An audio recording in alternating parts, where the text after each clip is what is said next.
விஞ்ஞானத்தை வந்து முழுக்க முழுக்க மூழ்கி கிடக்கக்கூடிய நிலைமையில் நம்ம சமுதாயம் ஆகிக்கொண்டிருக்குது.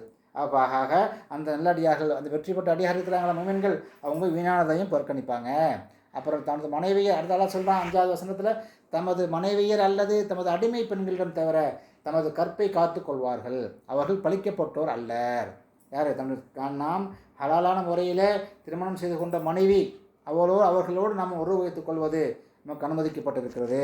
அதுபோல் நம்முடைய அடிமைகள், நமக்காக அவனுக்கப்பட்ட அடிமைகள்ங்கிற விஷயம் இப்போ இல்லாமல் போயிடுச்சு. அல்லாஹ்வுடைய தூதர் காலத்தில் இருந்துச்சு அடிமைங்கிற வழக்கம், இப்போ அது இல்லை. எப்படின்னா போரில் அடிமையாக எப்படி வந்தாங்கன்னா, நான் தெரிஞ்ச வரையில் போர்க்காலங்களில் போர் முடிஞ்சதுக்கப்புறம் அந்த எதிரிகளை விட்டு போகும் பார்த்தீங்களா, கனிமத்து பொருட்கள் எதிரிகள் தோல்வி அடைஞ்சு ஓடும்போது எல்லாத்தையும் போட்டு போயிடுவாங்க. அங்கே போரில் கலந்து கொண்ட பெண்கள், போரில் பயன்படுத்தப்பட்ட ஆயுதங்கள், தளவாடங்கள், குதிரைகள், செல்வங்கள் எல்லாத்தையும் விட்டுட்டு போயிடுவாங்க. அதை அந்த அல்லாஹ்வுடைய தூதர் என்ன செய்வாங்க, பங்கிட்டு யார் யாருக்கு என்ன விகிதம் கொடுக்கணுமோ அது கொடுப்பாங்க. அதில் பெண்களும் வருவாங்க. அதிலே பங்களிக்கப்பட்ட பங்கு பிரித்து கொடுக்கப்பட்ட பெண்களையும் அவர்கள் அனுபவித்துக் கொள்ளலாம், மனைவியாக ஆக்கி கொள்ளலாம் அப்படிங்கிற சட்டம் இருந்துச்சு. இப்போ அது முற்றிலுமாக போயிடுச்சு. இது இன்னொரு விஷயம் நம்ம கவனிக்கணும். அந்த கனிமத்து பொருளை பொறுத்த வரைக்கும் அல்லாஹ்வுடைய தூதருக்கு தான் அல்லாஹ் அனுமதிச்சு கொடுத்துருக்கான். அந்த போரில் கிடைக்கப்பட்ட கனிமத்து பொருள் பார்த்தீங்களா, அது இதுக்கு முந்தைய காலங்களில் உள்ள நபிமார்களுக்கெல்லாம் எப்படின்னு கேட்டால், அந்த நபிமார்கள் போருக்கு போவாங்க, போரில் கலந்துக்குவாங்க, போரில் எதிரிகள் விட்டு போன செல்வங்கள்லாம் இருக்கு இல்லையா, அதெல்லாம் ஒரு இடத்துல முன்றாக மலை போல் குவிக்கப்படும். அதற்கு பிறகு அல்லாஹ் வானத்துலேருந்து ஒரு நெருப்பு ஜுவாலையை அனுப்பி அதை அப்படியே பொசிக்கிடுவான். அதை யாரும் அனுபவிக்க மாட்டாங்க, அழிக்கப்பட்டு விடும் என்கிற விஷயத்தை நம்ம பார்க்குறோம். எப்போ யாருக்கு இது ஹலால் ஆனிச்சுன்னா, அல்லாஹ்வுடைய தூதர் ரசூலுல்லாஹி ஸல்லல்லாஹு அலைஹி வஸல்லம் அவர்களுக்கு தான் இந்த கனிமத்து பொருளை அனுபவிக்கக்கூடிய ஒரு முறையையும் அல்லாஹ் சட்டமாக்கி அவங்களுக்கு ஹலாலாக்கி வச்சான். இந்த விஷயத்தை நம்ம அதிகமாக தெரிஞ்சுக்கிறோம் இன்ஷா அல்லாஹ். ஆக அடுத்து அல்லாஹ் சொல்லுகிறான், வல்லதின்ஹும் மில்லி அமானாத்திஹிம் வ அஹதீஹிம் ராഊன். அல்லாஹ் 8வது வசனத்தை சொல்கிறான், தமது அமானிதங்களையும் உடன்படிக்கையும் பேணுவார்கள். தன்னிடத்தில் வழங்கப்படக்கூடிய அமானிதம் இருக்குது, அந்த அமானிதத்தை அமானிதம்னா என்ன, ஒருவர் நம்மிடத்தில் ஒரு பொருளை கொடுக்குறார், அப்போ அதை வச்சுக்கோ, நான் இந்த ஹஜ்ஜிக்கு போகிறேன், போயிட்டு ஒரு 40 நாள் மேலே கழிச்சு வாங்கிக்கிறேன் என்று லட்சக்கணக்கான மதிப்புள்ள பொருளை ஒப்படைச்சிட்டு போகிறார். போயிட்டு வர்றாரு, அமானிதத்தை திருப்பி கேட்குறாரு, இவர் அழகான முறையில் கொடுத்த மாதிரி ஒப்படைச்சிடுறார். இது அமானிதத்தை பேணுது. இன்னொரு விஷயம் இருக்குது, இவரை பொழுதை ஒப்படைச்சிட்டு போகிறாரா, போயிட்டு வர்றதுக்கு இவர் என்ன செய்வார், சரி 50 நாள் தானே ஆகுது, நம்ம 50 நாளில் ஒரு சம்பாதிச்சிக்கலாம், அதை எடுத்து கொஞ்சம் ஒரு தங்கத்தை வாங்கி வச்சுக்கலாம், மார்க்கெட் தான் கூடவா இருக்கே, ஒரு 10 பவுன் வாங்கி வச்சுக்கிட்டு வரும்போது நமக்கு ஒரு பவுனுக்கு 5000 லாபம் கிடைக்கும், 50,000 லாபம் கிடைக்கும், வரும்போது ஒரு காசு அப்படியே கொடுத்துருவோம், நம்ம லாபத்தை எடுத்துக்கிட்டு கொடுத்துடலாம், நம்ம என்ன வாங்கினதை கொடுத்துட்றோமே என்று நினைக்கக்கூடியவங்க இருக்கிறாங்க. இது அமானிதத்தை பேணுறதா இல்லை, கிடையாது. அப்படி செய்யக்கூடாது. அவர் எப்படி ஒப்படைத்தாரோ அதே முறையில் நாம் அவரிடத்தை திருப்பி ஒப்படைக்க வேண்டும். அதுதான் அமானிதத்தை பேணுவது. இன்னொரு கேஸராக இருக்கிறாங்க, அவர் கொடுத்துட்டு போவார். உதாரணத்துக்கு நான் சொல்கிறேன், கொடுத்துட்டு போயிட்டு கேட்கும்போது, எக்கப்பா கொடுத்த, யார்கிட்டப்பா கொடுத்தா, இல்லையே என்கிட்ட தரவே இல்லையேப்பா, நான் உன்ட்ட வாங்கவே இல்லையே, அதுக்கு யார் சாட்சி என்று மிக மோசடியாக பயங்கரமான ஒரு அபாயத்தை அவருக்கு மீது போடுவார். நான் எங்கள் உன்ட்ட பணத்தை வாங்கினேன், தரவே இல்லையே சொல்லி மிக மோசமாக நடக்கக்கூடிய மக்களும் நீங்கள் பார்க்குறோம். எத்தனை பேர் இருக்கிறாங்க, பணம் வாங்குறது, நம்ம வாங்கவே இல்லைங்கிறது, யார் சாட்சின்னு கேட்குறது, முடிஞ்சால் வாங்கிக்கன்னு சொல்கிறது, இன்றைக்கி பார்க்குறோம். இன்றைக்கி நம்ம சமுதாய மக்கள் பெருமளவு இந்த அமானிதத்தை பேணுவதில் மிக மோசமாக இருக்கிறாங்க. வியாபாரத்தில் நம்ம சந்திக்கிறோம். மாற்று மத சகோதரர்களை விட நம் சமுதாய மக்கள் ஞானத்தை பால்படுத்தி கொண்டிருக்கிறார்கள், அமானிதத்தை பால்படுத்தி கொண்டிருக்கிறார்கள். கடை வாங்கினா முஸ்லீமா, கடவுளுக்கு பயப்படுறாங்க. மற்ற மக்களுக்காச்சும் கொஞ்சம் ஓரளவு கடவுளுங்கிற அடிப்படையில் பயப்படுறான். நம்ம மக்கள்கிட்ட அல்லாஹ்வையும் அல்லாஹ்வுடைய தூதரையும் நம்பிக்கை கொண்ட மக்கள் கடன் விஷயத்தில் மிக மோசமாக இருக்கிறாங்க. கடன் வாங்கிட்டு நான் வர முடியாது, முடிஞ்சால் வாங்குங்கிறான், முடிஞ்சால் வாங்கிக்கங்கிறாங்க. கடனை வாங்கினா ஃபோன் அட்டன் பண்ணுறதே இல்லை, பேசுகிறதே இல்லை, சுவிட்ச் ஆஃப் பண்ணி போடுறது. இது நம்ம சமுதாய மக்கள்கிட்ட அல்லாஹ் பாதுகாக்கணும். நீ ஆபத்து இருக்கே, ஏன்னா அல்லாஹ் சொல்கிறான், அல்லாஹ்வுடைய தூதர் சொல்கிறாங்க, யார் கடனோடு மரணிக்கிறாங்களோ அவங்களுக்கு அல்லாஹ்வுடைய தூதர் ஜனாசா தொழுவச்சுமாக்க அவங்க மறுக்கிறாங்க, ஜனாசா தொழுவைக்க மாட்டேங்கிறாங்க. நீங்கள் நம்ம சமுதாயம் எப்படி போயிட்டுருக்கு பாருங்கள்.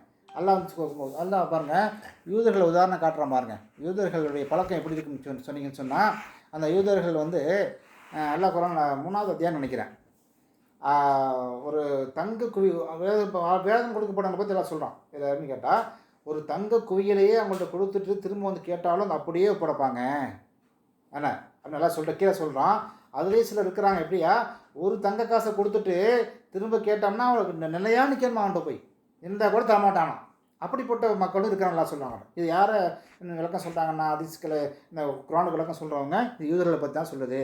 யூதன் அமானிதத்தை பேண மாட்டான், யூதன் ஒப்பந்தத்தை மீறுவான், இது அவனுடைய அடிப்படையான பண்பு, எனக்கு மோசமானவன் என்று சொல்கிறாங்க. அவன்கிட்ட கொடுத்தா நிலையாக நிற்க நல்லா இப்படியே சொல்கிறான். அவனுக்கு நிலையாக நின்றால் கூட வாங்க முடியாதுங்கிறான். இந்த வாரம் கடனை கொடுத்துட்டு சொல்லுவாங்க, என்னப்பா கடனை கொடுத்தோம், நிலையாக நிற்கிறப்பா தர மாட்டேங்கிறாப்பா, நான் நின்று நிற்கிறேன், ஒரு நாள் பூரா நிற்கிறப்பா, இவனை போனால் மதிக்க மாட்டேங்கிறான், தர மாட்டேங்கிறான்ப்பா, ஃபோன் பண்ணால் ஃபோன் எடுக்க மாட்டேங்கிறான், ஃபோன் சுவிட்ச் ஆஃப் பண்ணிட்டு போயிடறான்ப்பா அப்படின்னு சொல்லக்கூடிய காலத்தில் நம்ம பார்க்குறோம்.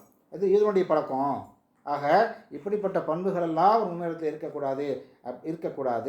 எப்படிப்பட்ட முய்மீன்கள் இந்த மாதிரியான விஷயங்களை எல்லாம் அவர்கள் பரிசுத்தமாக பேணுவார்கள் என்று அல்லாஹ் சொல்லிட்டு அடுத்து சொல்லுகிறான். அவர்கள் மீண்டும் என்ன செய்வாங்களாம், என்ன அல்லாஹ் சொல்கிறான் பாருங்க, அவங்க ஜக்காத்தை என்ன செய்வாங்க, மறுபடியும் எல்லா தொழுகையை பற்றி அல்லா சொல்லலாம். மறுபடியும் முடிச்சுட்டு அவங்க தொழுகையை பேணுவார்கள். திரும்பவும் பாருங்கள், முதல்ல தொழுகையை ஆரம்பிக்கிறான், அடுத்த தொழுகையை பற்றி அல்லா சொல்கிறான். ஆக என்ன நம்ம விளங்குதுன்னு சொன்னால், தொழுகை என்பது நம்முடைய வாழ்நாளில், நம்முடைய வாழ்க்கையில் எல்லா சூழ்நிலைகளும், நம்முடைய ஆரம்பத்திலேருந்து கடைசி வரை அவனுடைய தொழுகை அவனுக்கு வழிகாட்டியாக இருக்கிறது என்கிறத நம்ம பார்க்குறோம். என்ன ஆரம்பத்தில் பாருங்கள், தொழுகையை சொல்லிவிட்டு மீண்டும் தொழுகையை பற்றி சொல்கிறது என்ன விளங்குது, தொழுகை அவனுடைய மனிதனுடைய எல்லா நேரத்திலும் எல்லா சூழ்நிலையிலும் ஆரம்பத்திலிருந்து இறுதி வரை அவனுடைய ஒவ்வொரு காலகட்டத்திலும் அவனுடைய ஒவ்வொரு அமைப்பிலும் ஒவ்வொரு அங்க அசைவிலும் தொழுகை அவனை பாதுகாப்பாக அரணாக இருந்து கொண்டிருக்கிறது. தொழுகை அவனை பாதுகாத்து கொண்டிருக்கிறது. அதெல்லாம் சொல்ல பார்த்தீங்களா, இன்ன ஸலாத்த தன்ஹா அனில் ஃபஹ்ஷாஇ வல் முன்கர். தொழுகை எப்படிப்பட்டது, அது மானக்கேடான அருவருக்கத்தக்க காரியங்களுக்கும் தடுக்கின்றது நல்லா சொல்கிறேன் பார்த்தீங்களா. ஆக இது மாதிரியான அருவருக்கத்தக்க காரியங்கள் அனைத்திலிருந்தும் அல்லாஹ் அந்த தொழுகை அவனை பாதுகாக்கும், அந்த தொழுகை அவனுக்கு அரணாக இருக்கும் என்பதைத்தான் நம்ம இதிலிருந்து என்ன செய்ய முடியுது, நம்ம விளங்கிக் கொள்ள முடிகிறது. ஆக அல்லாஹ்வின் நல்லடியார்களே, இப்படிப்பட்ட நற்பண்புள்ள முஃமின்களாக நம்மை பக்குவப்படுத்தி ஆக்கிக் கொள்வதற்கான ஒரு பயிற்சி கூடமாக இந்த கல்லூரியிலே நமக்கு அல்லாஹ் ஆக்கி தந்திருக்கிறான். இது நாம் செய்த மிகப்பெரிய பாக்கியமாக இருக்கிறது. சரிதா, இன்ஷா அல்லாஹ் நாம் எல்லோரும் என்ன செய்கிறோம், இப்போ பாருங்கள், இன்னைக்கு நம்முடைய பிள்ளைகள்லாம் இன்றைக்கி காலேஜுக்கு போகிறாங்க, மாணவர்களாக இருக்கிறாங்க. நாம் இன்றைக்கி தந்தையாக இருக்கிறோம், கணவனாக இருக்கிறோம், சகோதரனாக இருக்கிறோம். எப்படிப்பட்ட சூழ்நிலை எல்லாம் வாழ்க்கையில் பலவிதமான பக்குவத்தை நிலையில் நம்ம இருக்கிறோம். பெண்கள் மனைவியாக இருப்பீர்கள், சகோதரியாக இருப்பீர்கள், எல்லாம் இருக்கிறோம். ஆனால் இன்றைக்கி இந்த குர்ஆன் காலேஜ் என்கிற அந்த ஒரு கல்லூரியில் நம்ம அனைவரும் மாணவர்களாக மாணவிகளாக அதை நம்ம ஆக்கி கொடுத்துருக்குறோம். இந்த வாய்ப்பு கிடைக்குமா நமக்கு? நினச்சி பாருங்கள், நம்ம ஒரு 10 வயது 15 வயதில் நம்ம மாணவராக இருந்திருப்போம். இப்போ 50 வயது தாண்டி ஒரு கல்லூரியில் மாணவர்கள், அதுவும் எந்த பிடிப்பட்ட கல்லூரி, இன்ஜினியரிங் காலேஜா, உலக சம்பந்தப்பட்ட காலேஜா? இல்லை, அல்லாஹுடைய கலாம், அல்லாஹுடைய வேதம், அதை நாம் படித்து அதை ஆய்வு செய்து அதை சிந்தித்து நம்முடைய வாழ்க்கையில் பின்பற்றி அதை மக்களுக்கு எடுத்து சொல்லக்கூடிய ஒரு பணி, உன்னதமான பணியிலே அல்லாஹ் நம்மளை தேர்ந்தெடுத்திருக்கிறான். அல்லாஹ் சொல்லுகிறான், நாம் யாருக்கு அருள் புரிகிறோமோ அவர்களுக்கு இஸ்லாத்தின் பக்கம் நம்முடைய கல்வை விசாலமாக்கி வைக்கிறோம், உன் நெஞ்சை திறந்து வைக்கிறோம். அல்லாஹ் சொல்கிறான், அதுதான் அருள். எதை எல்லாம் திறந்து வைக்கிறான்ல, செல்வத்தில் நான் பெருக்கி அவங்கள செல்வத்தை நாம் திறந்து விட்டுறோம் நல்லா சொல்கிறானா? இல்லை. அவர்களை ஆட்சி அதிகாரத்திலே திறந்து விடுறோம் அப்படின்னு நல்லா சொல்கிறானா? இல்லை. அவர்களை திறமையில் திறந்து விடுறோன்னு சொல்கிறானா? இல்லை. அறிவில் திறந்தவளாக இருப்பவன் நல்லா சொல்கிறானா? இல்லை.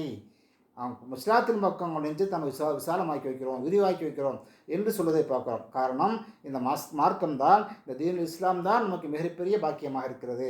அல்லாஹ் நமக்கு கொடுத்திருக்கக்கூடிய எல்லா நியமத்துகளிலும் இந்த மார்க்கம் இருக்கிறது. தீன் இஸ்லாம் என்ற இந்த தீன் மார்க்கம் இருக்கிறதே, அதுதான் அல்லாஹ் தந்திருக்கக்கூடிய பாக்கியங்கள் எல்லாம் தலையான பாக்கியம், உன்னதமான பாக்கியமாக இருக்கிறது. அந்த பாக்கியத்தை அடையக்கூடிய மக்களாக நாம் கடைசி வரையில் இருந்து அந்த பாக்கியத்தை அடைந்து அதே நிலையிலேயே மன்னிக்கக்கூடிய மக்களாக நாம் ஆக்க வேண்டும். இந்த கல்லூரியில் இன்ஷா அல்லாஹ் நாம் தொடர்ந்து பயணித்து நம்மளால் இயன்ற முயற்சிகளை செய்து நம்ம ஆத்மாவோடு போரிடணும். நம்ம ஆத்மா என்ன செய்யணும், ஒரு காலகட்டத்தில் நம்முடைய பொருளாதாரத்தில் போடுறது பெரிய விஷயமா இல்லை, எதில் நேரம் கொடுத்துடலாம். ஆனால் நம்முடைய உள்ளத்தில் இருக்கிய அந்த உள்ளம் ஆத்மாவோடு போராடுறதுக்கு போராடி ஜெயிக்கிறதுக்கு மிகப்பெரிய சவாலாக முஃமின்களெல்லாம் வச்சுருக்கிறோம். முஃமின்களுக்கு நான் ஆத்மாவோடு போரிடுறது மிகப்பெரிய சவால், பெரிய கஷ்டம்.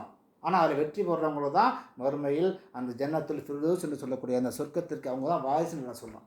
அல்ல என்ன சொல்கிறாங்க, நம்ம குர்ஆன் வசனத்தை சொல்கிறான், யார் பரிசுத்தமான தன்னுடைய ஆத்மாவை சுத்தப்படுத்துகிறார்களோ, பரிசுத்தமாக்குகிறார்களோ அவர்கள் வெற்றி பெற்று விட்டார்கள். அப்படிப்பட்ட பாக்கியசாலியாக நம்ம ஆக்கணும். இந்த கல்லூரியில் இன்ஷா அல்லாஹ் நம்ம அதிகமான பங்கெடுப்பு செய்யணும், ஆர்வமாக கிளாஸில் பங்கெடுக்கணும். இன்னும் நம்முடைய குடும்பத்தார்கள் எல்லாம் அந்த கிளாஸில் பங்கெடுக்க வைத்து அவர்களை நன்மையுள்ள மக்களாக, குர்ஆனை சிந்திக்கக்கூடிய மக்களாக, குர்ஆனை நம்முடைய வாழ்வியலாக ஆக்கக்கூடிய மக்களாக அல்லாஹ் ரப்புல் ஆலமீன் நம் அனைவருக்கும் அருள் புரிய வேண்டும் என்று பிரார்த்தித்தவனாக என்னுடைய சிறிய உரையை நிறைவு செய்கிறேன். வாஹிரு தஅவானா அல்ஹம்துலில்லாஹி ரப்பில் ஆலமீன். அஸ்ஸலாமு அலைக்கும் ரஹ்மத்துல்லாஹி வபரகாத்துஹு.